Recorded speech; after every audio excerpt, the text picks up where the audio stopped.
Google മാപ്പിനെ ആശ്രയിച്ച് വാഹനങ്ങളിൽ യാത്ര ചെയ്യുന്നതും വഴിതെറ്റുന്നതും പുഴയിലും തോട്ടിലുമെല്ലാം വീഴുന്നതും ഇതാദ്യമായല്ല.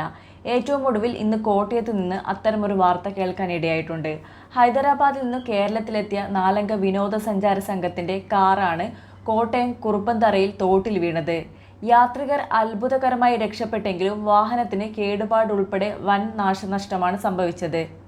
വഴിയറിയാത്ത ഇടങ്ങളിൽ ഗൂഗിൾ മാപ്പിന്റെ സഹായം തേടുന്നത് ഇക്കാലത്ത് പതിവാണ്. എന്നാൽ ഗൂഗിൾ മാപ്പിനെ പൂർണ്ണമായി വിശ്വസിക്കാനാകുമോ? ചില ഘട്ടങ്ങളിലെങ്കിലും ഗൂഗിൾ മാപ്പിന് തെറ്റുപറ്റാം. പരിചിതമല്ലാത്ത വഴികൾ, കാലാവസ്ഥ തുടങ്ങിയ സാഹചര്യങ്ങൾ ഗൂഗിൾ മാപ്പിന്റെ നിർണ്ണയങ്ങൾ തെറ്റിച്ചേക്കാമെന്നാണ് വിദഗ്ധരുടെ അഭിപ്രായം.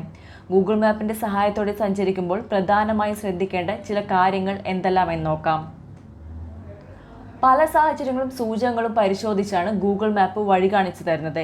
എന്നാൽ വെള്ളപ്പൊക്കം, കനത്ത മഴ, മറ്റ് അടിയന്തര സാഹചര്യങ്ങൾ തുടങ്ങിയവ പരിഗണിച്ച് പലപ്പോഴും റോഡ് ഗതാഗതം തിരിച്ചുവിടാറുണ്ട്. ഇത് ഗൂഗിൾ മാപ്പ് പറഞ്ഞു തന്നെന്ന് വരില്ല. തിരക്കില്ലാത്ത റോഡുകളായിരിക്കും ഗൂഗിൾ മാപ്പ് മിക്കപ്പോഴും തിരഞ്ഞെടുക്കുക.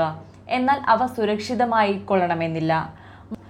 മൺസൂൺ കാലങ്ങളിൽ ട്രാഫിക് കുറവുള്ള റോഡുകളെ ഗൂഗിൾ മാപ്പ് അൽഗോരിതം എളുപ്പമെത്തുന്ന വഴിയായി നയിച്ചേക്കും. പക്ഷേ മുന്നിലെ സാഹചര്യങ്ങൾ മാപ്പ് തിരിച്ചറിയണമെന്നില്ല.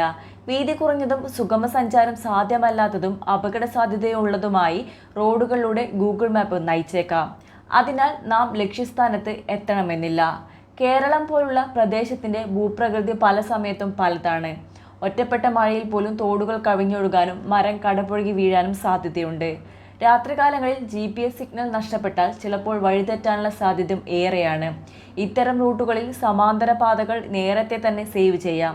യാത്രക്കിടയിൽ നമുക്കറിയാവുന്ന ഒരു സ്ഥലം ആഡ് സ്റ്റോപ്പായി നൽകിയാൽ വഴിതെറ്റുന്നത് ഒഴിവാക്കാം. സഞ്ചാരികൾ കൂടുതൽ തിരയുന്ന റിസോർട്ടുകളും ടൂറിസ്റ്റ് കേന്ദ്രങ്ങളും ഗൂഗിൾ ലൊക്കേഷനിൽ തെറ്റായി രേഖപ്പെടുത്തുന്നതും ആളുകളെ വഴിതെറ്റിക്കാൻ ഇടയാക്കും. മാപ്പിൽ യാത്രാരീതി സെലക്ട് ചെയ്യുകയെന്നത് ഏറെ പ്രധാനമാണ്.